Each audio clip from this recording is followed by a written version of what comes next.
Desde que empezamos el proyecto, para mí era uno de mis miedos, ¿no? Y sabía que era un reto importante, justamente no caer, pues en quedarnos nada más en lo superficial, eh, en hacer un retrato condescendiente, desde la lástima o el morbo.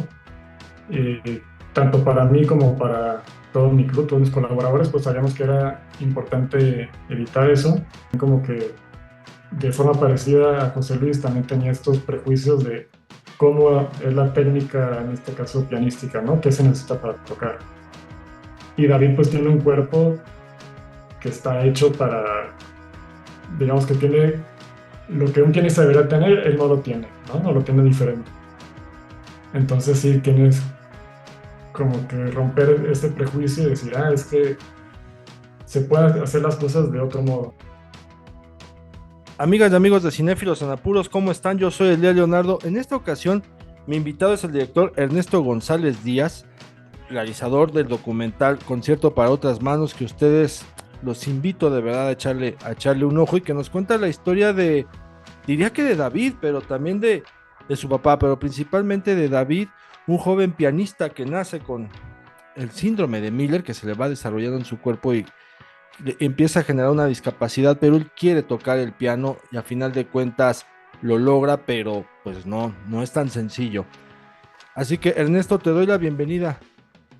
Muchas gracias, Elías. ¿Qué tal? ¿Cómo están? Hola a todos los que nos escuchan. Ernesto, a ver, quiero comenzar por el principio, y es que uno como reportero siempre está buscando historias, ¿no? Algo que contar. Y a veces hay días en los que sales a laborar y te topas una, a veces dos, a veces ninguna, o a veces ninguna te atrae, etcétera, etcétera, etcétera. ¿Cómo es que tú logras centrar la atención en esta historia y por qué contarla? Sí, pues mira, en este caso la historia llegó a mí, eh, y el interés viene porque yo durante mi infancia y adolescencia estudié piano varios años y yo hace unos años pues tenía la intención o sí, como la curiosidad por hacer una historia que tuviera que ver con esto, ¿no? Con pianistas, con música. Y resultó que a través de un amigo, él me contó que había conocido pues a una familia que tenían un hijo que era un pianista con discapacidad y estaban buscando a alguien que grabara un concierto que iban a presentar, ¿no? Entonces, como este amigo se ve que a mí me interesaba ese tema, pues me contó, me contactó con ellos y entonces yo voy y los conozco cuando estaban ensayando para esta presentación que iban a tener y pues me atrapó de inmediato lo que vi, ¿no? Porque vi a este chico, David, pues que se veía diferente a cualquier persona que yo hubiera visto antes por sus características y que además pues tocaba el piano y que lo hacía de una forma única y sobre todo con mucho virtuosismo y mucha emotividad. Y ahí también pues vi la interacción que tenía con su maestro, José Luis, que además resultó que era su papá y pues que esta relación no siempre había sido así, sino que me enteré que en un inicio el papá se negaba a la posibilidad de que su hijo pudiera tocar, ¿no? Entonces como que la suma de todo esto me hizo interesar mucho en conocer más y en contar su historia. Y te hacía esa primera pregunta porque me lleva a la siguiente, que es el hecho de que en realidad no estamos viendo una historia, sino estamos viendo dos. Y eso lo reparo en una escena donde vemos a David que agarra un videocassette de VHS, lo pone, y así es como nos muestra a su papá pianista. Nosotros como espectadores no solamente estamos descubriendo a David, sino también a José Luis González Moya, ¿no? Otro músico, otro pianista tapatío, uno de nuestros célebres músicos que quizá ha pasado de largo para nuestro conocimiento. Y al mismo tiempo yo pensaba en esta idea de cómo José Luis, pues al poner este cassette, David, es un hombre del pasado, pero David nos lo trae y nos lo asoma como un hombre presente mediante esa asociación de querer verlo y escucharlo cómo tocaba el piano. Y al hacer eso, David, al traerlo al presente, nos dice, mi historia no se contaría sin la de este otro hombre, ¿no? Entonces estamos viendo dos historias realmente. ¿Cómo fue también esa dicotomía y esa escena? O sea, realmente ahí pues hay un simbolismo y una metáfora de lo que es el pasado y el presente. Sí, pues a mí algo de lo que me interesó mucho era ver esta interacción entre ellos dos, que que también es contrastante, ¿no? Porque tienen personalidades muy distintas, pero que se complementan y que supieron hacer equipo para hacer posible este sueño que tenían los dos de hacer música juntos. Y sí, pues José Luis González Moya, pues es un pianista con mucha trayectoria, con mucho reconocimiento, pero que durante una parte de su vida se enfocó más en su familia y de algún modo David le dio una nueva oportunidad de regresar de lleno a la música, pero de una forma que tal vez José Luis no había imaginado, ¿no? Con nuevos retos y nuevas formas de pensar la música. Y luego yo pensaba también en otro tema que es pertinente siempre hablarlo en la sociedad como lo es la paternidad. El cine mexicano a lo largo de su historia pues nos ha mostrado pues, paternidades duras, paternidades ausentes, que desafortunadamente es una línea muy establecida en lo que es nuestra cultura mexicana, pero también existen otras paternidades, ¿no? Esas paternidades presentes, esas paternidades que sí se quieren y que no solamente se aprecian desde la figura paterna, sino desde cómo el hijo nos muestra esa figura paterna, cuál es el amor que siente por esa figura paterna. Y creo que aquí es algo que también se muestra con David. No entenderíamos eso sin él. Y hay una escena, hay una toma muy particular que es cuando vemos a José Luis tocándole a la puerta, diciéndole, hey, ya es hora de que te vengas a desayunar. Y ahí nos sacas del músico, ¿no? Y estamos viendo al papá, estamos viendo una relación de padre e hijo. También cómo fue transitar en esta muestra de lo que es pues otra paternidad, esa paternidad que también existe en nuestro país. Claro, sí, pues al conocerlos, a David y José Luis, también algo que me hizo conectar con ellos, además de la parte musical, pues fue justo la relación padre-hijo, ¿no? También yo como que me vi reflejado en mi relación con mi papá, como esta figura, pues de autoridad, pero también de cuidado, ¿no? De disciplina, pero también ternura. Y en el caso de ellos, pues también de enseñanza, porque tienen esta doble relación, ¿no? Padre-hijo, pero también maestro-discípulo. Y pues al empezar a conocerlos, primero entramos por la parte más de la música, pero poco a poco nos fuimos adentrando en su cotidianidad y ahí vimos pues esta relación tan rica que había, ¿no? Del el padre con el hijo, la admiración del hijo hacia el padre, este deseo de algún modo pues seguir sus pasos y lo complejo, pero también lo bonito que fue, pues cómo su papá tuvo que ir cambiando sus paradigmas un poco y dedicarse a enseñarle al hijo y a retarlo, ¿no? A volverse un músico y hacer un camino artístico en conjunto.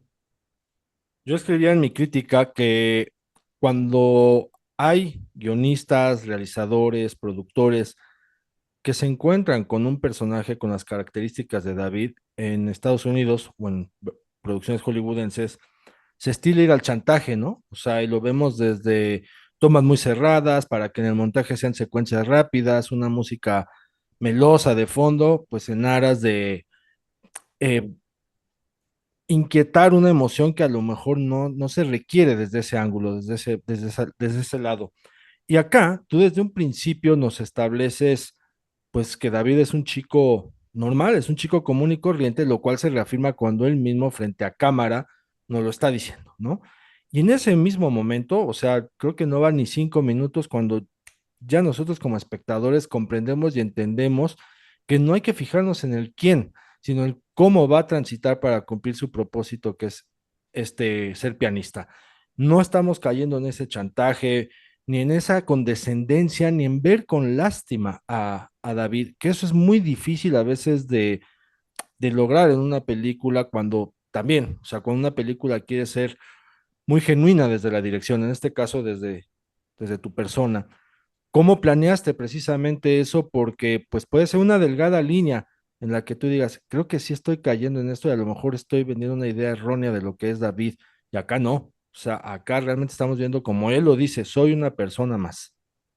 Sí, pues desde que empezamos el proyecto para mí era uno de mis miedos, ¿no? Y se ve que era un reto importante, justamente no caer, pues en quedarnos nada más en lo superficial, en hacer un retrato condescendiente, desde la lástima o el morbo, tanto para mí como para todo mi club, todos mis colaboradores, pues sabíamos que era importante evitar eso.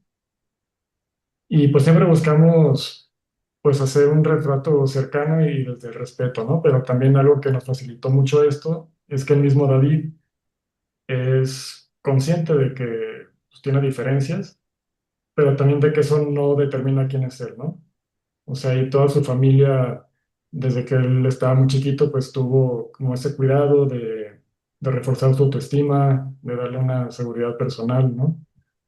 Y pues también él tiene la capacidad también de reírse de las circunstancias. Eso también fue lo que ayudó mucho, creo, a retratarlo y a contar su historia.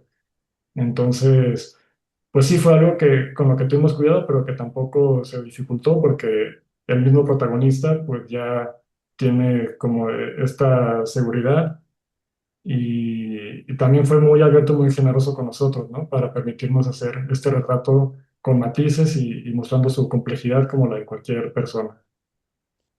Yo no sé tú, Ernesto, pero yo nunca me llevé bien con las matemáticas hasta la fecha, es algo con lo cual nomás no me hablo de tú, David sí, y lo establece con la secuencia de Fibonacci.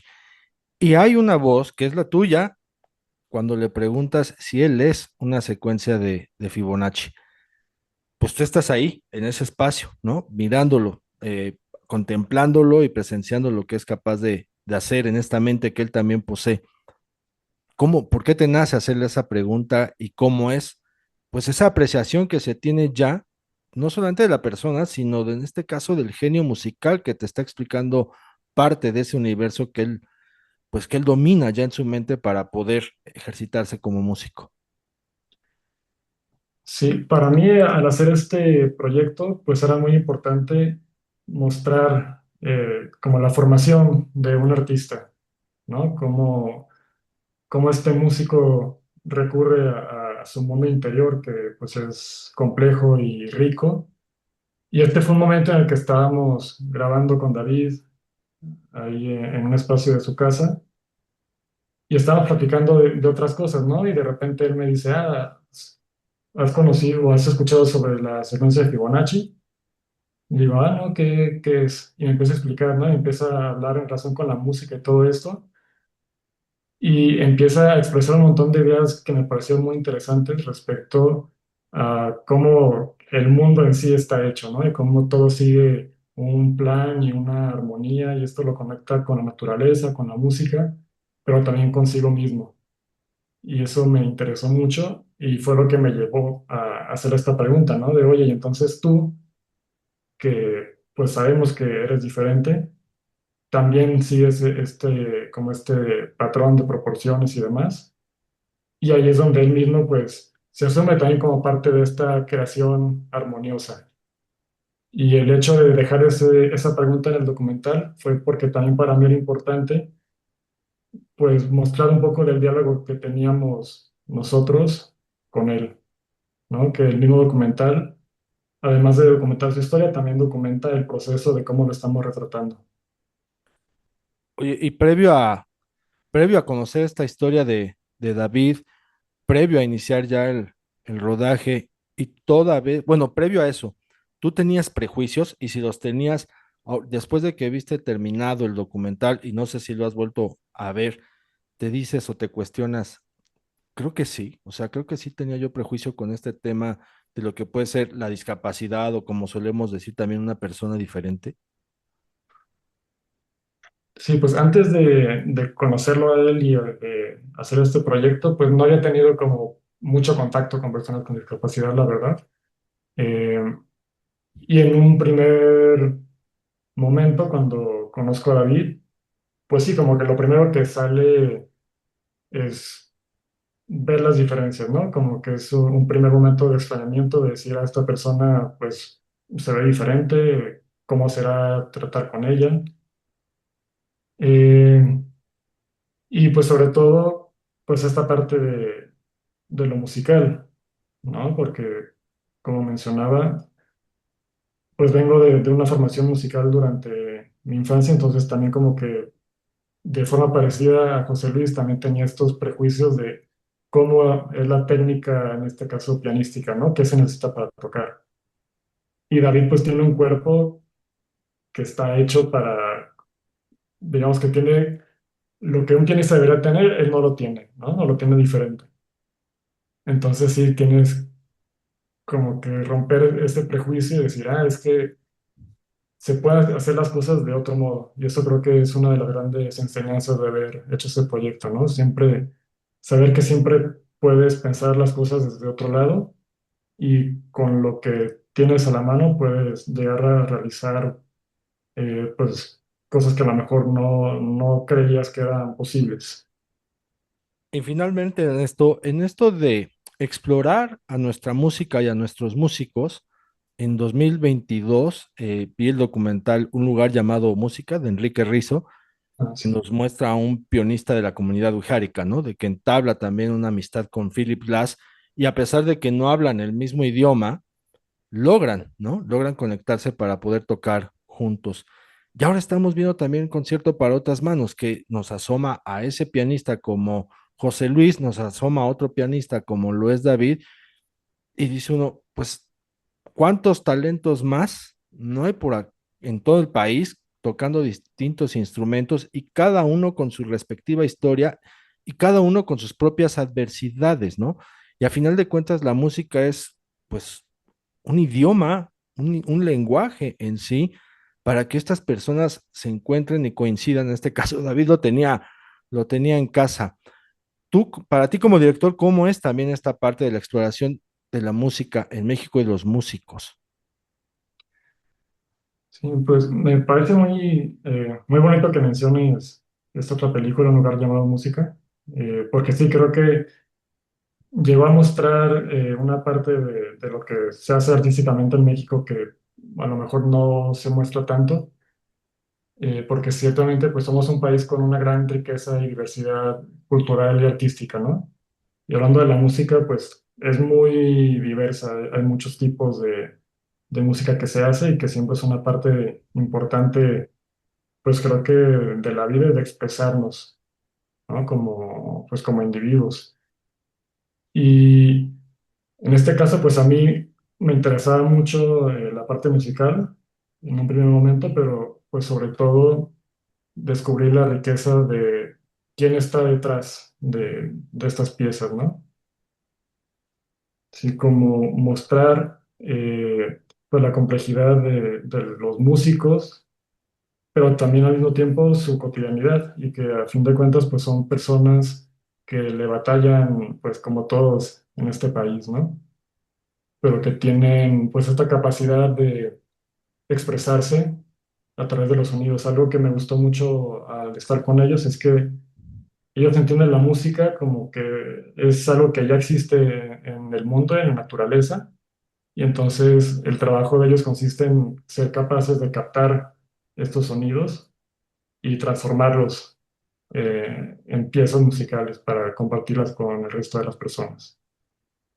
Y para cerrar, Ernesto, pues dile a la banda por qué tienen que ver tu documental. Claro que Expláyate. sí.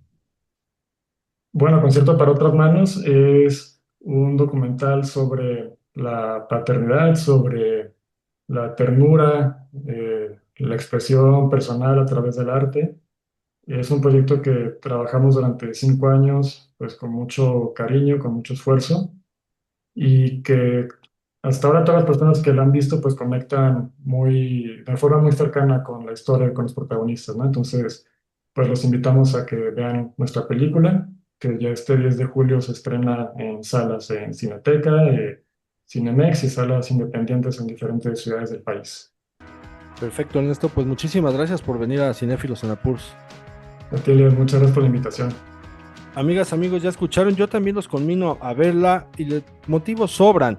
Les puedo decir que si están ahí sufriendo o siendo avasallados por la realidad y creen que todo es adversidad, créanme que las tempestades pasan y con este documental se van a dar una idea de lo que les estoy diciendo. Igualmente para todos aquellos que están titubeando con su paternidad, que están pensando en echarse a correr porque creen que no pueden, piénsenlo dos veces, no solamente por su responsabilidad, sino también por la dicha de ser padres de quien son. Y aquí también hay otra muestra. Y ya saben, Vengan sus comentarios, suscríbanse al canal de Spotify, de YouTube y quejas y sugerencias también son bienvenidas porque aquí la charla cinéfila la hacemos todos.